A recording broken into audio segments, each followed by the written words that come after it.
ओम शांति। 24 सितंबर 2022।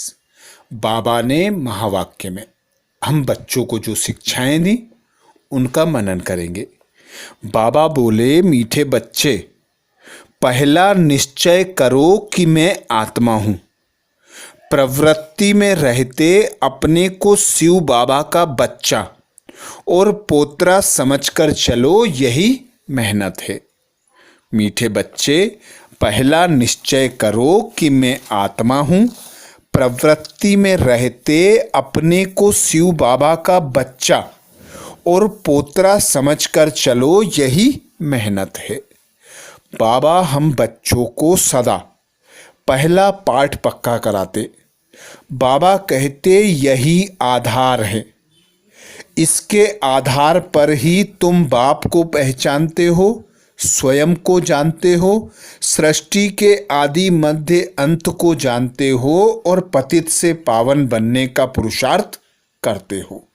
तो सबसे पहले यह निश्चय करो कि मैं आत्मा निराकार हूं, इस भ्रकुटी के मध्य विराजमान हो पार्ट बजा रही हूं। पिता परमात्मा की मैं संतान हूं। मैं ब्रह्मा मुख वंशावली हूँ, इसलिए शिव बाबा का पोत्रा हूँ और पोत्रा बनकर मैं बाबा से वर्षा ले रहा हूँ। तो बाबा कहते, गृहस्थ में रहो, भल धंधाधोरी करो, खुद को आत्मा अनुभव करो, पिता परमात्मा की संतान और पोत्रा अनुभव करो, यही मेहनत है। गृहस्थ में रहते कोई भी कर्म करते खुद को सदा ट्रस्टी अनुभव करो। इसीलिए बाबा समझाते, मैं कल्प कल्प इस साधारण तन में आता हूँ। मैं ना मनुष्य हूँ ना देवता हूँ। मैं ऊंचे ते ऊंच निराकार परमात्मा हूँ।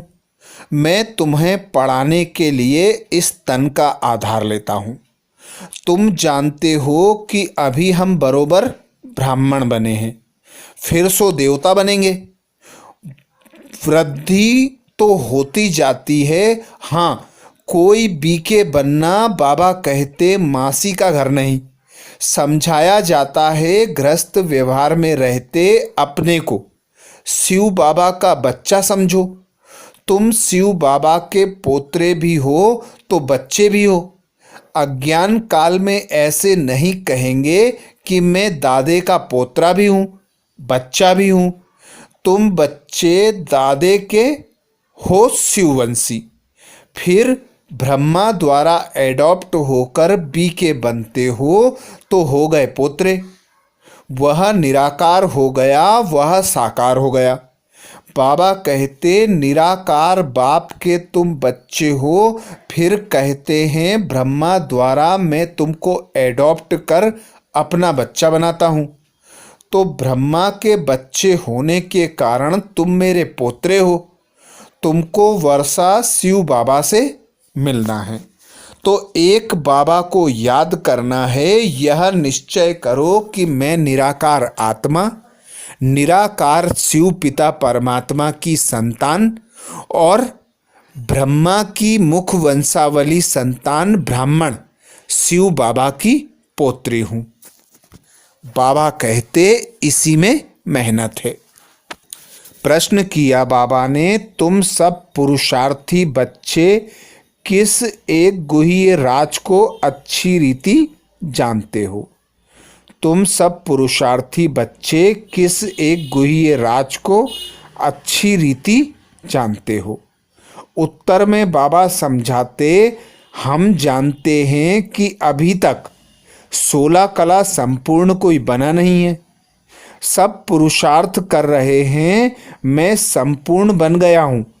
यह कहने की बाबा कहते किसी में भी ताकत हो नहीं सकती, क्योंकि अगर संपूर्ण बन जाए तो यह शरीर छूट जाए।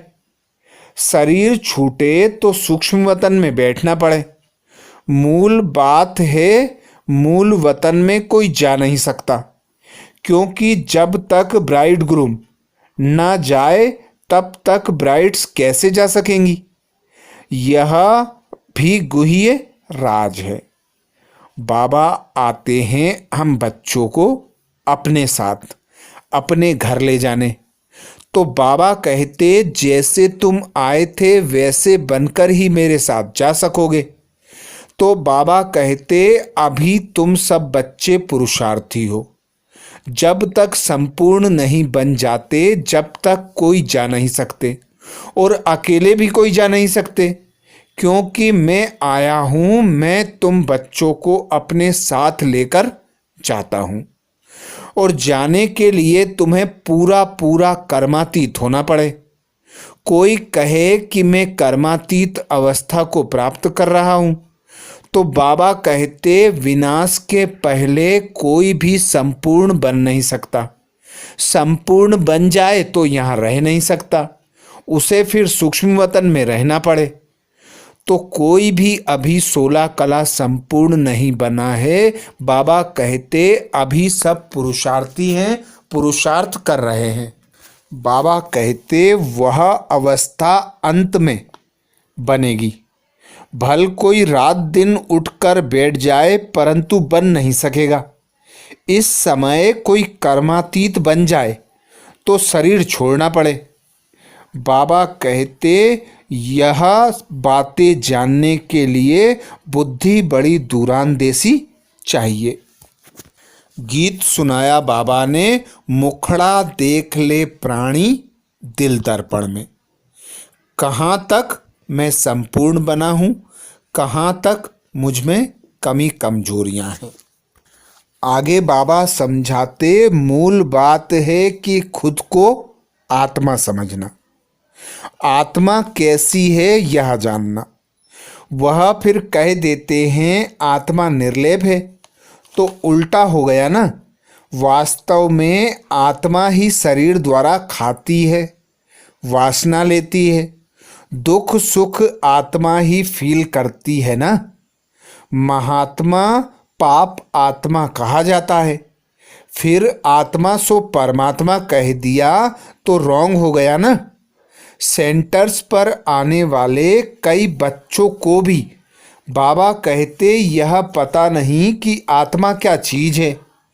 तुम खुद कहते हो आत्मा स्टार है, उसमें ही सारा पार्ट नुदा हुआ है। आत्मा अति सूक्ष्म है, आत्मा को कब कोई देख नहीं सकते।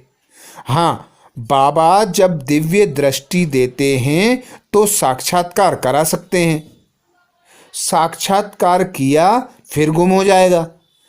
फिर भी तुमको बुद्धि से निश्चय करना पड़ेगा ना कि हम आत्मा अति सूक्ष्म है। बाबा कहते विवेकानंद की मिसाल देते हैं। विवेकानंद को आत्मा का साक्षात्कार हुआ। वह बोला कि ज्योति उनसे निकलकर मुझ में समा गई। बाबा कहते यह तो हो नहीं सकता। हाँ, साक्षात्कार हुआ, बाकी समाने की बात ही नहीं है। आत्मा का साक्षात्कार हुआ तो क्या, आत्मा तो तुम हो ही। कितनी फालतू महिमा लिख दी है। बाबा कहते आगे तुमको साक्षात्कार होता था, जो सुना हुआ था वह साक्षात्कार हो जाता था। समझते हैं हमारी मनोकामनाएं पूर्ण हुई, परंतु इसमें तो कुछ भी फायदा नहीं है। बाबा कहते हैं मैं राजयोग सिखाकर पतित से पावन बनाने आता हूँ। ऐसे नहीं कि मुर्दे में श्वास डाल दूं, कोई बीमार हो ठीक कर दूं। बीमारी हो तो यह समझना चाहिए कि कर्म भोग है। बाबा कहते बीमार है तो फिर डॉक्टर के पास जाओ। हम तो आए हैं पावन बनाने। पावन बनो तो पावन दुनिया में चलेंगे।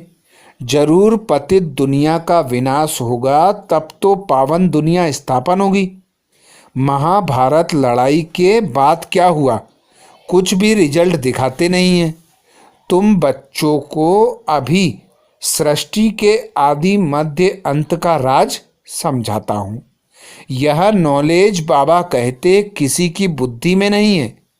आत्मा का ही ज्ञान नहीं है, बाबा से आकर पूछते हैं आत्मा क्या है, बाबा को याद कैसे करें। बाबा वंडर खाते हैं। सर्विस करने वाले बच्चों को भी परमात्मा का ज्ञान नहीं है तो औरों को क्या सुनाते होंगे।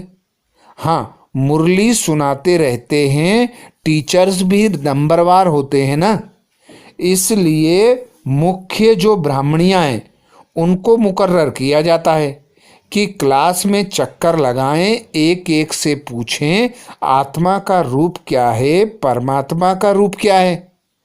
तो बाबा कहते सुपरवाइज करनी चाहिए। जब तक अपने को आत्मा समझ बाप को याद ना करें तो विकर्म विनाश हो ना सके। मनुष्य तो बिल्कुल पत्थर बुद्धि हो गए हैं, बाबा आकर अब पारस बुद्धि बनाते हैं, कोड़ी से हीरे जैसा बनाते हैं। तो एक बाप को याद करना, खुद को आत्मा अनुभव करना, बाबा कहते इसी में मेहनत है। बाबा आकर सारे ड्रामा का राज समझाते हैं। तो बाबा कहते अच्छा, कुछ समझते नहीं हो तो सिर्फ शिव बाबा को याद करते रहो, यह भी अच्छा। बाप को याद करने से तुम स्वर्ग में चले जाएंगे। तुम आत्माओं का बाप पिता परमात्मा है, निराकार है। यदि मरने समय यह भी याद रह जाए तो बाबा कहते स्वर्ग में चले जाएंगे। यह भी कोई कम बात थोड़े ही है। पहले तो खुद को आत्मा निश्चय करना है। वह है परम पिता परमात्मा, उनका नाम शिव है। आत्मा भी बिंदी रूप, परमात्मा भी बिंदी रूप। जैसे आत्मा में 84 जन्मों का पार्ट है, परमात्मा में भी पार्ट नुदा हुआ है। अच्छा, वरदान दिया बाबा ने। वरदान में बाबा बोले ज्ञान और योग के बल द्वारा माया की शक्ति पर विजय प्राप्त करने वाले माया जीत जगत जीत भाव। ज्ञान और योग के बल द्वारा माया की शक्ति पर विजय प्राप्त करने वाले माया जीत जगत जीत भाव।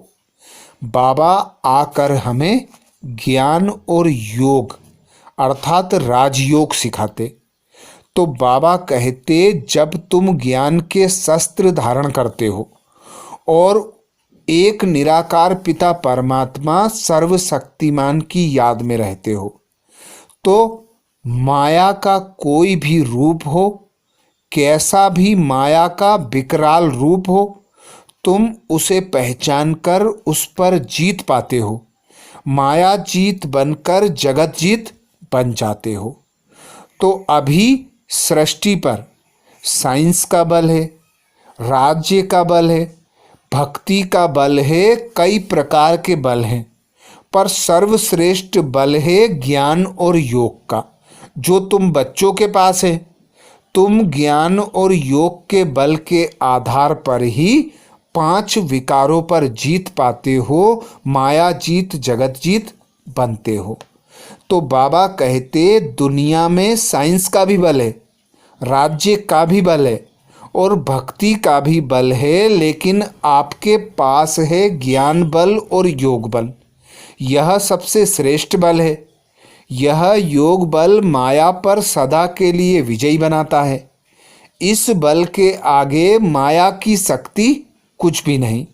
माया जीत आत्माएं कभी स्वप्न में भी हार खा नहीं सकती। उनके स्वप्न भी शक्तिशाली होंगे। तो सदा यह स्मृति रहे कि हम योग बल वाली आत्माएं सदा विजयी हैं और विजयी रहेंगे। स्लोगन में बाबा कहते कर्म करते कर्म के बंधन से मुक्त रहना ही फरिश्ता बनना है। कर्म करते कर्म के बंधन से मुक्त रहना ही फरिश्ता बनना है। फरिश्ता अर्थात 5 तत्वों से न्यारा, उपराम। कोई भी बंधन उसे अपनी ओर आकर्षित ना करे। इसीलिए बाबा आकर हमें ब्राह्मण बनाते, ब्राह्मणों को कर्म योग सिखाते, कर्म योग के आधार पर फरिश्ता बनाते, फरिश्ते से फिर हम देवता बनते। तो जितना जितना कर्म योगी बनकर कर्म करते, उतना कर्म के बंधनों से न्यारे और प्यारे रहकर फरिश्ता बनते।